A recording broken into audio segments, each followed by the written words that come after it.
الصلوات اللهم صل على محمد وآل محمد.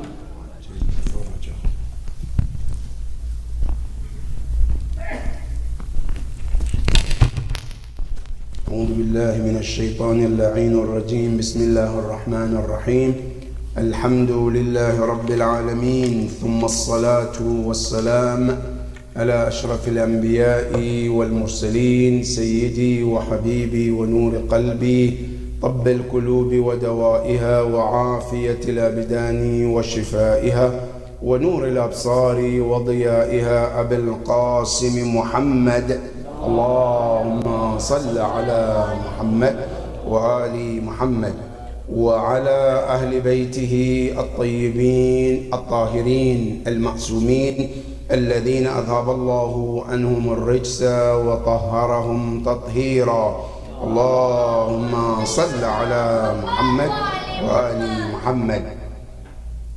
قال الله سبحانه وتعالى في حديث قدسي يقول: يا ابن آدم بقدر ما يميل قلبك إلى الدنيا أخرج محبتي من قلبي، فإني لا أجمع حبي وحب الدنيا في قلب واحد. يا عبدي تجرد لعبادتي وأخلص لي من الرياء حتى ألبسك لباس محبتي. يا عبدي أقبل إلي وتفرغ لذكري، فإذا فعلت ذلك أذكرك عند ملائكتي. يا ابن آدم اذكرني تذللا أذكرك تفضلا. يا عبدي اذكرني بمجاهدة أذكرك بمشاهدة. يا عبدي اذكرني فوق الأرض أذكرك تحت الأرض. يا عبدي اذكرني في الوحدة أذكرك بالطاعة. يا عبدي اذكرني في النعمة والصحة أذكرك في الشدة والوحدة. يا عبدي اذكرني في الصحة والغناء أذكرك في الفقر والعناء. وصدق الله سبحانه وتعالى. اللهم صل على محمد وآل محمد. عباد الله، أوصيكم ونفسي بتقوى الله. And dear brothers and sisters, Assalamu alaikum wa rahmatullahi ta'ala wa barakatuh. Another day, another blessings of Allah subhanahu wa ta'ala, which deserve us to thank Allah subhanahu wa ta'ala. There are so many blessings around us, which if we are to take a moment to look around ourselves, we will see we are blessed with many of them. And each one of those blessings deserve us to thank Allah subhanahu wa ta'ala for them.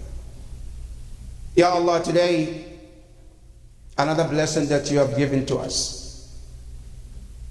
One of the biggest blessings of today is that whenever you wake up in the morning and you find yourself, you're still living, still alive, remember you are chosen and you are blessed.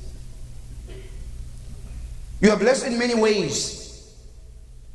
One of the ways that you're blessed is this: many people went to sleep and they never woke up, but you did. It's a choice from Allah subhanahu wa ta'ala. That means you're chosen by Allah subhanahu wa ta'ala. Now, then another blessing that comes with it also is that Allah gave you another life, so you get to reconcile any damage you have done between you and Him. Every day that you live is opportunity from Allah to you to make up anything that I have damaged or destroyed between me and Allah. Allah is giving you another opportunity to make it up. Because remember, this opportunity is not going to be there forever. A day will come that is not going to be there. But today is there. You are blessed by Allah subhanahu wa ta'ala that He gave you that opportunity. That's why in hadith is mentioned, every morning, a day talks to you as a human being. Every day, a day. Today's what? Friday. Today spoke to us. When? Right in the beginning of the day, around the Fajr time. What does the day tells you? Ya Abdallah, O the servant of Allah, Ana yawmun jadid. You say, I am a new day in your life. And I will never ever repeat in your life. Today, this Friday, so Allah bless us with, is only one in your life and it's never going to repeat. Another day will come, it's called Friday. Yes, but it's another Friday, not this Friday. Then He says, وَعَلَىٰ عَمَلِكَ شَهِيدٌ. O the servant of Allah, not only am a new day in your life, also I am a witness on every action you do today. So then take advantage of me and do the best that you can in your day. That's the blessing. May Allah help us to always take that opportunity, Ya Rabbil Alameen. And then we thank Allah subhanahu wa ta'ala for all those blessings. And we send our salutation and respect to our Prophet, our guide, our mentor, the beloved of Allah, Ar-Rasul Al-A'zam sallallahu alayhi wa alihi wa sallam. Allahumma salli. Peace and blessing of Allah be upon him and his household, progeny, the purified ones, the trusted ones, the infallibles, the successors of the Prophet. Peace and blessing of Allah be upon all of them. And we ask Allah subhanahu wa ta'ala to count us as true servant of him and true followers of the Prophet and Ahlul Bayt alayhimus salam. Ibad Allah, every Friday is another opportunity to remind one another about Allah. Every Jum'ah is made a day of reminder. There are many things we know. There are many things we've learned, but we do forget. So Friday marks as a day of reminder, which is the job of Rasulullah. As the Quran says to Rasulullah, as a فَذَكِّرْ إِنَّمَا أَنْتَ مُذَكِّرْ. Ya Rasulullah, remind them. Your job is to be a reminder to them. Now Fridays are the day for us to remind one another. About what? About Allah subhanahu wa ta'ala. That's why our Maraja, they said, Khatib of Jum'ah must mention or remind the audience about taqwa. It's must. At least you have to say ittaqullah. At least remind them about taqwa. Why? Because taqwa is the salvation of mankind. If you want the best of this world, the best of hereafter, the way is taqwa subhanahu wa ta'ala. May Allah subhanahu wa ta'ala help us to always attain taqwa. Ya Allah, always keep us on your path, Ya Rabbil Alameen. Ibad Allah, today our khutbah is about Hadith al-Qudsi. Hadith number 30, where Allah is talking to the children of Adam, which is us. What does He say? Yabna Adam, oh the children of Adam, بقدر ما يميل قلبك إلى الدنيا أخرج محبتي من قلبك.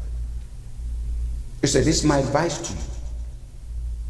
It said, the more further towards dunya you turn to, it says, that much I take my love out of your heart.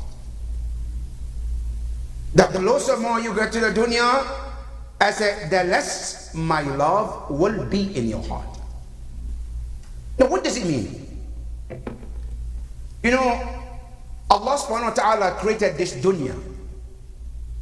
First, what does it mean, dunya, as we talk about? At dunya is two types. One is called ad-dunya al-madhmuma, and the other one is called ad-dunya al-mamduha.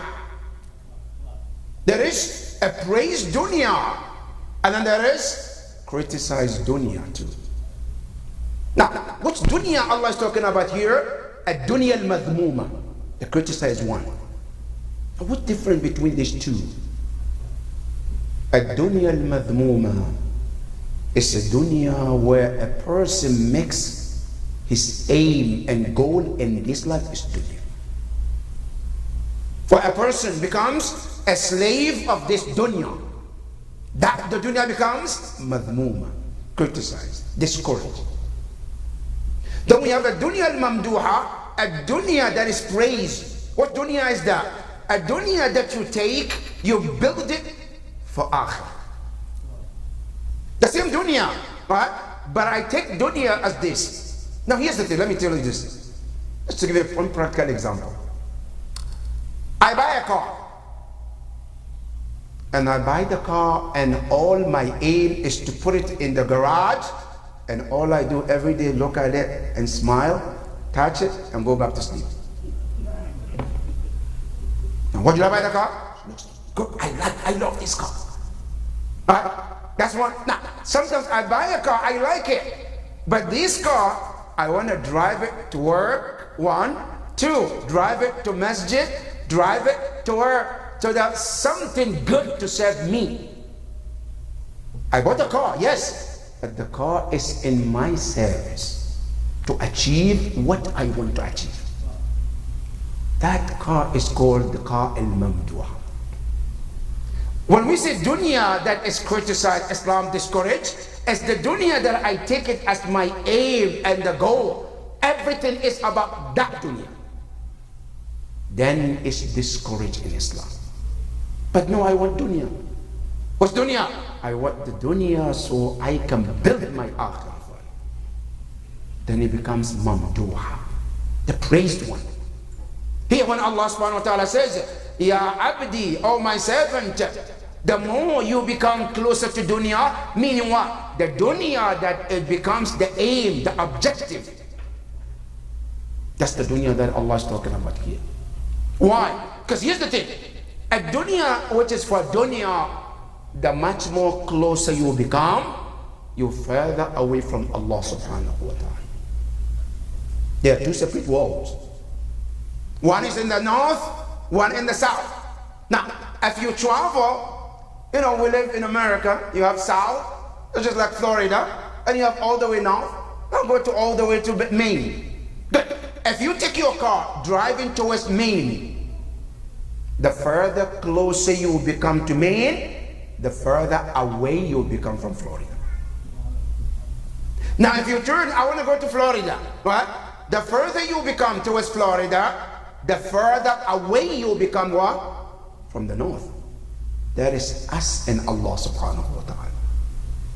When we become closer to dunya, it creates that distance from Allah subhanahu wa ta'ala.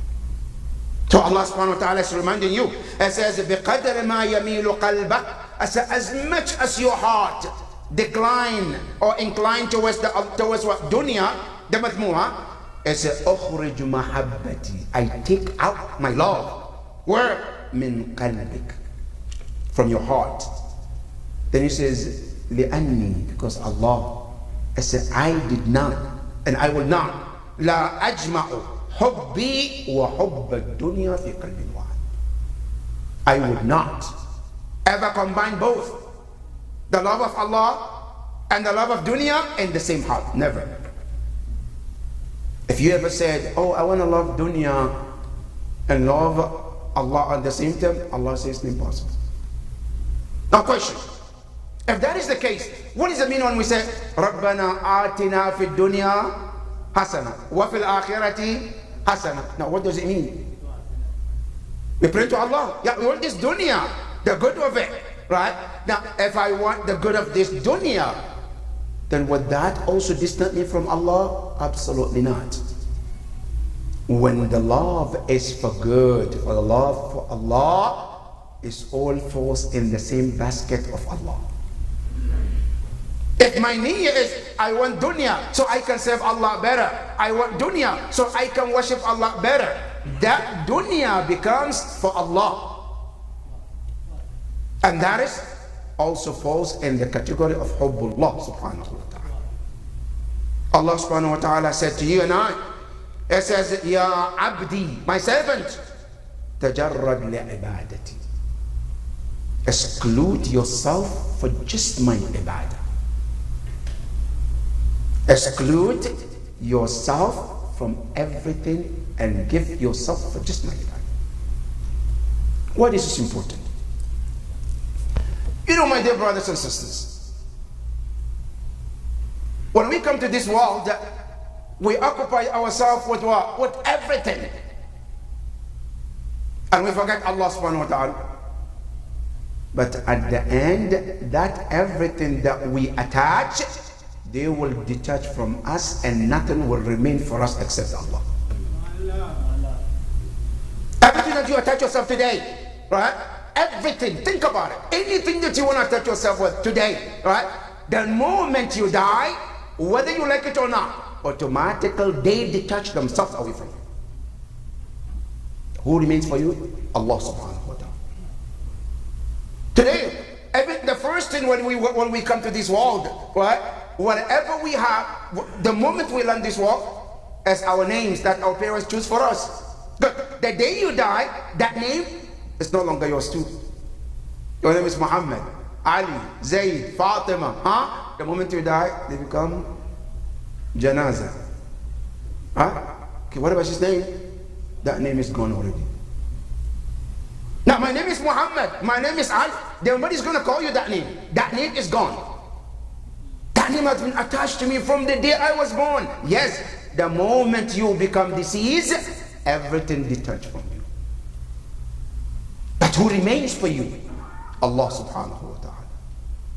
Allah subhanahu wa ta'ala says, my servant, don't let other things to distract you from me. Because those things, a day will come, you want them to be with you, but they are not going to be with you. Who will be there for you? Allah subhanahu wa ta'ala. Says, Ya abdi, my servant, tajarrad. It says, isolate yourself for my what? For your ibadah, for ibadah of Allah subhanahu wa ta'ala. It says, wa akhlis. That ibadah also is important.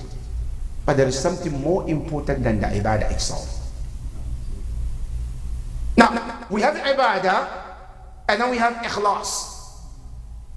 And ibadah without ikhlas means no ibadah. And ibadah, which has a value in the sight of Allah, is ibadah with the ikhlas, sincerity of Allah. Allah tells us in Surah Al-Bayyinah, وَمَا أُمِرُوا إِلَّا لِيَعْبُدُوا اللَّهَ مُخْلِصِينَ لَهُ. Allah said, I didn't order them to serve me, except with ikhlas. That every ibadah should be for Allah subhanahu wa ta'ala. Nothing in our ibadah should be associated with Allah subhanahu wa ta'ala, even if small as it could be. Why? Because the moment you do associate something with Allah, that a'mal is done, gone, it's rejected. Listen to the Quran. لَإِنْ أَشْرَكْتَ لَيَحْبَطَنَّ عَمَلًا. The shirk is shirk al-khafi, which is riyah. لَإِنْ أَشْرَكْتَ, when you do shirk, a shirk is not always when we worship idols. No. A shirk is two types. One shirk, when I associate Allah with partner in my ibadah. For fame, people to say things about me, right? That destroy your ibadah. So Allah subhanahu wa ta'ala says, it says, تَجَرَّدْ لِعِبَادَتِي وَأَخْلِصْ لِي مِنَ الرِّيَاءِ عَمَلَكَ. Make sure that every ibadah that you do, Allah is your aim, nobody else. Ar-riya, destroy everything you do.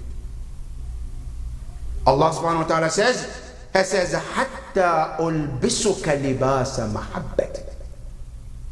When you do this, any ibadah with sincerity, Allah says, then I covered you with the garment of my love. You become covered with Allah's love. What does it mean when Allah loves someone? When we say Allah loves someone, what does it mean? You think Allah loves someone to bring them cake? When Allah loves someone, you take them out for lunch? When Allah loves someone, you come and visit them? No. Allah's loves means something different. Now, Allah loves means this. In Hadith al-Qudsi, Allah tells you, يا ما زال عبدي يتقرب إلي بالفرائض حتى أحبه. My servant will start obeying me, serving me in his wajibat until I love him. This ibadah can take you to the next level that Allah loves you. Ya Allah, when you love me, what does it mean? I said, فَإِذَا أَحْبَبْتُهُ. When I love my servant, he says, كُنْتُ سَمْعُهُ الَّذِي يَسْمَعُ بِهِ. His hearing, whatever he hears, is mine. وَبَصَرُهُ الَّذِي يُبْصِرُ بِهِ. And I become the eyesight that he sees things with. وَيَدُهُ الَّذِي يَبْتِشُ بِهِ. His hands that he touches things with. وَرِجْلُهُ الَّذِي يَمْشِي بِهِ. And I become his legs that he walks with. Now, totally, what does it mean? Allah becomes your eyes, your ears. It means you get protected by Allah in everything. That's what the meaning of Allah's love. That you got Allah's coverage and full coverage, and I tell you it's called premium too. That premium coverage of Allah, no one can do anything to hurt you because you get Allah's coverage. And anything that you look at is protected. Everything you hear is protected by Allah subhanahu wa ta'ala. That's the meaning of Allah's love. When something was to come to hurt you, Allah said, we're there to protect you. Let me give you an example. In Surah Yusuf, Allah talks about Nabi Allah Yusuf alayhi salam. Yusuf al-Nabi, he went through so much. Finally, he was bought by the king of Egypt. He was treated as a slave, as a servant. Good. The wife of the king wanted to accuse Yusuf alayhi salam with something he's innocent of. In the world where Yusuf alayhi salam has nothing to save him. Now you imagine, you live in the country where the wife of president, first lady comes and accuses you with something. Which lawyer is going to save you? When her husband is the president, right? And the wife said, this man has done bad to me. No lawyer can stand and save you. President said, that's it. Right? Now, this woman came to the court and she came to her husband and she said, and Quran quote her, ما جزاء من أراد بأهلك سوء. That's the statement she told her husband. What is the punishment or consequence of a man who wants to hurt your family? Now if you tell the president somebody wants to hurt his wife, what do you think he's going to do? Death sentence, right? Now, that was what she put Yusuf into it. But Yusuf alayhi salam, who is a slave, a servant, no lawyer, nobody around him except Allah subhanahu wa ta'ala. How can he wash himself in that accusation that he was put in? Allah subhanahu wa ta'ala says this, وَكَذَلِكَ لِنَصْرِفَ عَنْهُ السُّوءَ وَالْفَحْشَةَ. In the world that he doesn't have any lawyer, doesn't have any prince, any father, any kid, Allah said, we are there to protect him. And we did that. Allah brought a lawyer who nobody ever anticipated that lawyer can save somebody like Yusuf alayhi salam. Who was the lawyer? Think he was the best lawyer in America like a Jew? No, that's not. Who was the best lawyer that Allah sends? A baby. A baby. When I spoke before, Allah made the baby to speak as a lawyer for whom? for Yusuf to defend the Yusuf in the court that he has no lawyer, no prosecutor for him. And he walk out in that court safe with no harm. Because he has Allah subhanahu wa ta'ala. That's the meaning of the love when Allah loves a servant. Now, example of that love is this. When the entire world comes to harm you, and Allah says, no, that's my servant, nobody can touch you. One example, Nabi Allah Ibrahim, when Namrud did everything to hurt Ibrahim alayhi salam, dropped him in the fire. 40 days they were piling woods just to burn this servant of Allah. And he thought he got the power. He could burn Ibrahim alayhi salam. But the Lord of Ibrahim said, well, no, you cannot hurt my servant. Everyone in the city gathered to support the king and his mission. But the Lord of Ibrahim says, no, you can't hurt my servant. They dropped Ibrahim in the fire. After 3 days, they saw somebody was moving in the fire. They couldn't believe it. How can somebody survive in that wood that we pile for 40 days? How can somebody survive? Namrud, who caused all of this, when he heard this, he said, no, I don't believe it until I saw Ibrahim myself. They brought Ibrahim, he looked at him, and he says, من أراد أن يعبد ربا فليعبد رب إبراهيم. I claim I'm God, I'm the king, but I'm going to tell you something. My conclusion is this. If anybody wants to ever worship any God, they say worship the God of Ibrahim. Why? فإني وجدته أقوى الآلهة. I found him the strongest God ever.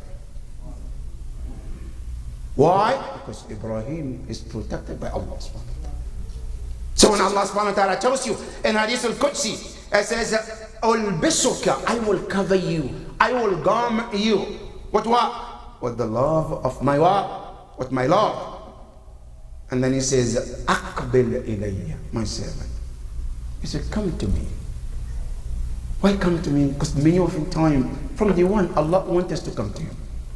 We are the one running away from Allah subhanahu wa ta'ala. In Arabic, there is what you call al-firaru ila Allah. And then there is al-firaru min Allah. In Quran, Allah says, فَفِرُّوا إِلَى اللَّهِ. That's run to Allah, not run away from Allah. We run away from Allah. When Allah says, no, run to me. He says, my servant, أَقْبِلْ عَلَيَّ, turn towards me. Turns towards me, my servant. And it says, not only that, it says, وَتَضَرَّعَ لِذِكْرِ, and remember me. Allah says, remember. Ya Allah, what is it that if I remember you is going to happen? It says, أَذْكُرُكَ إِنْدَ مَلَائِكَتِي. Remember me? I said, I will remember you at in the group of my angels. Dhikrullah is one of the ibadah that Allah emphasized so much, more than anything else. Now, when we go to the Quran, Allah subhanahu wa ta'ala talks about salat, He talks about hajj, He talks about fasting, He talks about every good thing that you can think of. One of them is dhikr. But no ibadah Allah ever mentioned that do it a lot. No ibadah. Salat, you don't see any Quran says, وَصَلُّوا كَثِيرًا, or fast كَثِيرًا. There's no such thing. But in the Quran, وَاذْكُرُوا اللَّهَ ذِكْرًا كَثِيرًا. Remember me a lot. Now, why remember Allah is so important? Because the moment you forget Allah, you and I become vulnerable for shaitan. Shaitan is like a hawk, right? Have you seen a hawk looking for a prey? When do you think a hawk just attacks? The moment the prey is not paying attention. The moment you forgot Allah, that's when shaitan attacks. That's That's what Allah tells you in the Quran. It says, وَلَا تَكُونُوا كَالَّذِينَ نَسُوا اللَّهَ فَأَنْسَاهُمْ أَنفُسَهُمْ. Don't become like those who forgotten Allah, and that led them to forget themselves. Don't forget Allah. Allah in many places in the Quran, it says, وَاذْكُرُوا اللَّهَ كَثِيرًا. Right? And one I said, وَالذَّاكِرِينَ اللَّهَ كَثِيرًا وَالذَّاكِرَاتِ. Those who remember Allah a lot. And Surah Al-Jumu'ah, Allah reminds you, فَإِذَا قُضِيَتِ الصَّلَاةِ فَانْتَشِرُوا فِي الْأَرْضِ وَابْتَغُوا مِنْ فَضْلِ اللَّهِ وَاذْكُرُوا اللَّهَ كَثِيرًا لَعَلَّكُمْ تُفْلِحُونَ. So remember me a lot. So remembrance of Allah keeps us in the right path. But then Allah said, when you remember me, He said, I will remember you. Not just you can remember Allah by yourself, but He said, I will remember you within my angels. Within my circle of angels, that's when I'm going to remember you. And then He says, يَا ابْنَ آدَمْ اذْكُرْنِي تَظَلُّلًا أَذْكُرُكَ تَفَضُّلًا. My servant, I said, remember me in the humbleness. I will remember you in gracious. You remember Allah being humble? I said, I will remember you. Where? Not just humble. Your memory will go across the world. What did Allah do for Rasulullah? Didn't Allah say to him in Surah Al-Inshirah, it says, وَرَفَعْنَا لَكَ ذِكْرَكَ. Ya Rasulullah, we raised your memory. Why? Because Rasulullah served Allah at-tadhallulan. And Allah raised him to the level of Allah subhanahu wa ta'ala's name. Muhammad wa Ali Muhammad sallallahu Allah.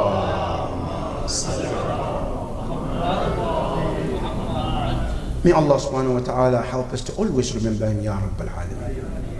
Ya Allah, have us always, constantly have You in mind, Ya Rabbal Alameen. Whether in private or in public, Ya Allah, always have us to remember You, Ya Rabbal Alameen. Bismillah ar-Rahman ar-Rahim. Wal asri inna al-insana lafi khusr illa alladhina amanu wa amilu as-salihat wa tawasaw bil haqq wa tawasaw bis sabr. Sallu ala Muhammadin wa ali Muhammad.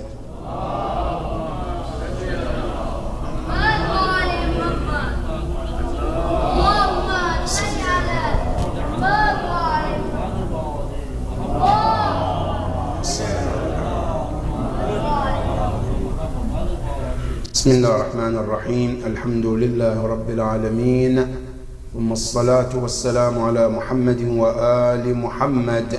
اللهم صل على محمد.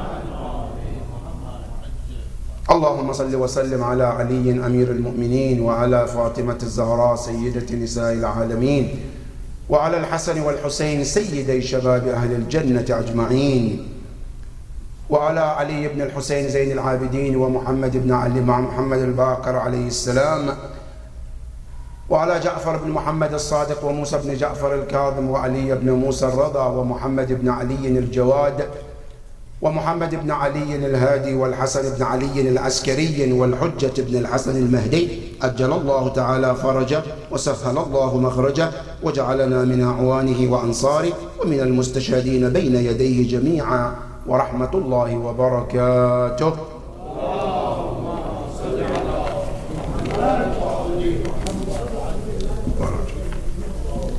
Brother, one of the events of this week is the rihla of our dear Prophet and shahada of Imam Al-Hasan Al-Mushtaba alayhima afdalu salati wassalam. Allahumma salli ala. When it comes to our dear Prophet, nothing one can say about him to be sufficient which deserve his maqam. Rasulullah is the only being in the creation of all Allah's creation where Allah subhanahu wa ta'ala talks about his maqam that nobody else can ever reach to that. If you go back to the Quran, which Quran talks about him, Allah subhanahu wa ta'ala talks about one maqam of the Prophet, which is called Maqam al-Rida. Maqam al-Rida is the position of pleasing someone. This maqam comes in different stages. One maqam of it, we as a servant of Allah, all of us, across the board, human, animals, jinn, everything you can think of, we are required to serve Allah and earn His pleasure. Everything that you can think of is must to earn the pleasure of Allah. That is one maqam. Now, you go to the Quran, Allah talks about Nabi Allah Sulaiman. When he makes dua, that is his dua. He said, Rabbi awzi'ni an ashkura ni'mataka allati an'amta alayhi wa ala walidayya wa an a'mala salihan tarda. Ya Allah, I want you to bless me where I do good deeds that pleases you. That my ibadah, you're pleased with it. There's maqam, we're all into it. But there's another maqam beyond that. That maqam is when a servant reaches it, and it's not just Allah, you want to please Allah. You pass that maqam. Where the Lord says, I want to please you. The first maqam, everyone has to be in there. We're all in there. Some of us till the day we die. Right? But no prophet, no any human being, Allah ever said to him or her, that I am now at the point of pleasing you, except Ar-Rasul sallallahu alayhi wa sallam.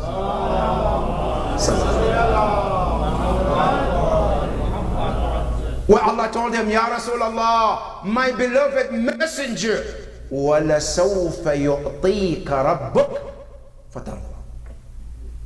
I say, Ya Muhammad, I'm at that point where I want to please you. It's not about you pleasing me. That maqam itself is one of the maqam that Allah has blessed with Rasulullah. This Prophet,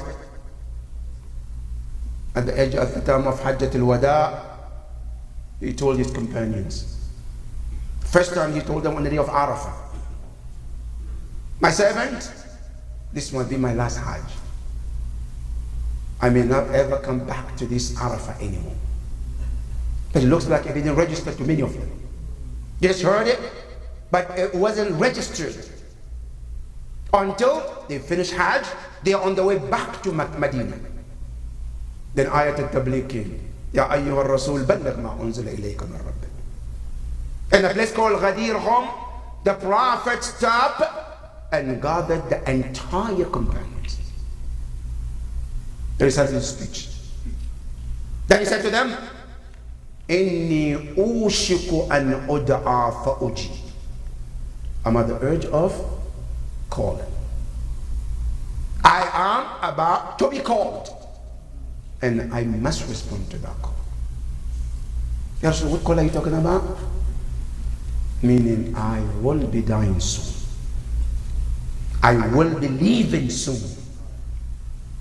That is where it registered in the heart of many people. That's when many companions started crying. Ya Rasulullah, what's going to happen? What are you talking about? Ya Rasulullah. Many of them started crying. And the Prophet delivered the message. The Prophet continued the journey. He got back to Medina.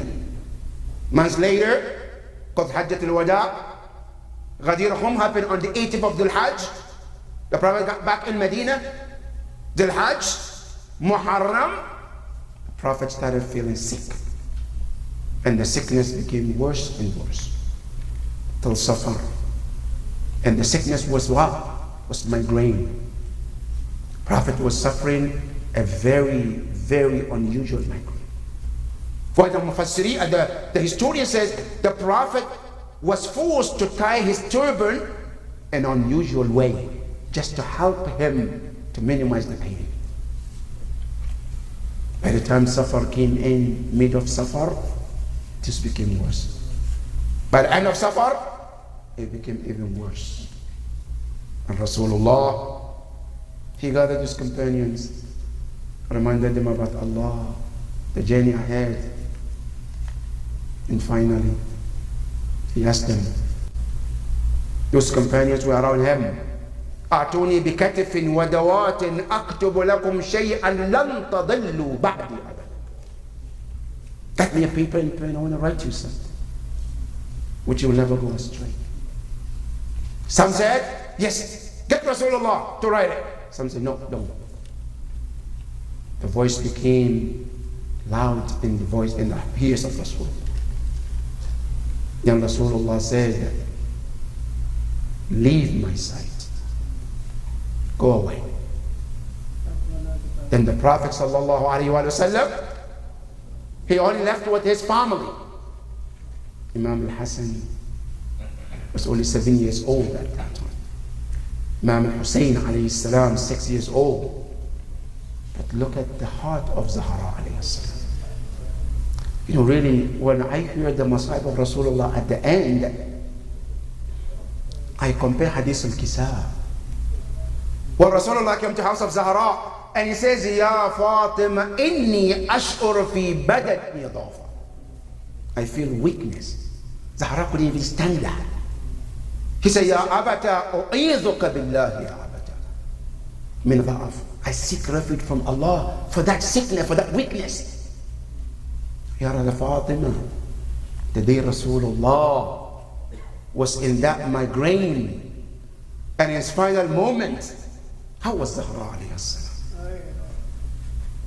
That is where the heartbreaking comes in. How was Imam al-Hassan and Hussein at that moment? That was the breaking point. On that day, the Prophet sallallahu alayhi wa he left this world, and he left us as orphans. Today, our troubles that we go through in this world, one of the reasons is lack of our Prophet. That's why Imam al-Zaman in Dua al-Iftitah, when he said, Allahumma inna nashku ilayka faqda nabiyyina. Ya Allah, if there is anything to complain, is we crying for the loss of our Prophet. Because if Rasulullah was here, the life wouldn't be as yours. Peace be upon him the day he was born. Peace be upon him on the day he left this world. Peace be upon him on the day he will be resurrected. And may Allah subhanahu wa ta'ala grant us the tawfiq to be among his true servants and followers, Ya Rabbal Alameen. The second is also, it's what is happening in Gaza. It's another heartbreaking. Every day, as we see, as things are getting better, then it goes back even worse than what it used to be. Today we see in the news that the Zionist settlers are now going villages or houses and trying to force the Palestinians to leave their house against their will. So they can do what? So they can take the houses and settle even more and more. There are women who has not even got to see outside their house because she's scared to leave her house. I was watching Jazeera and I saw a news that really heartbreaking.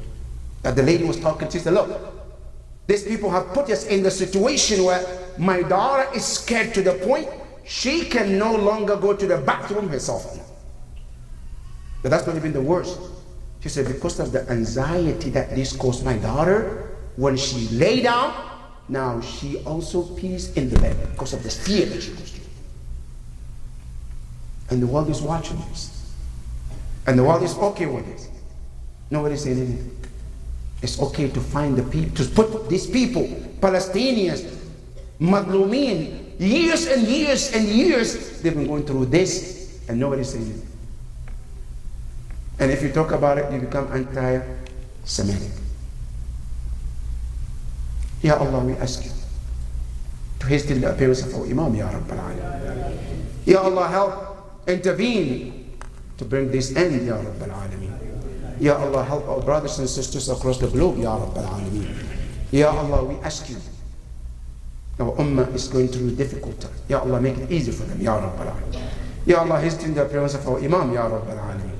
بسم الله الرحمن الرحيم إنا أتيناك الكوثر فصل لربك وانحر إن شانئك هو الأبتر. صلوا على محمد وآل محمد.